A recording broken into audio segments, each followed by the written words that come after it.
mövqeyi İraq dünyanın ən böyük neft ehtiyatlarından birinə sahibdir.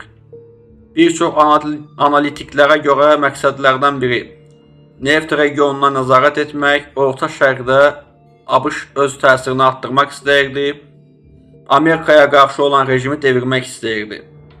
Bu müharibə milyonlarla insanın həyatını məhv etdi, İraqın infrastrukturu dağıldı, regionda uzun müddətli xaos yaratdı.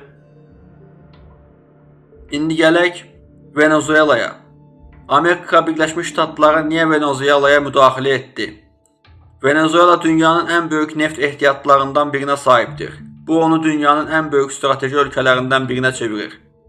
Rəsmi səbəblər: ABŞ Venezuelaya müdaxiləni belə əsaslandırdı: demokratiyanı qorumaq, insan haqlarını qorumaq, Maduro rejiminin qeyri-qanuni olduğunu iddia etmək, regional təhlükəsizliyi qorumaq. Amerika hətta Venezuela müxalifət liderini prezident kimi tanıdı. Ensiklopediya Britannica 2026-cı ildə isə ABŞ birbaşa əməliyyat keçirərək Venezuela rəhbərliyini həbs etdi və ölkənin idarəsinə müdaxilə etdi. Digər səbəblər: neft və geosiyasi rəqabət.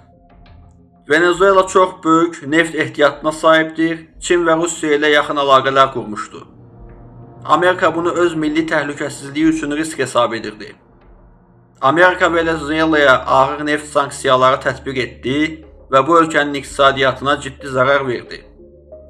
Demokratiya yoxsa güc və maraqlar?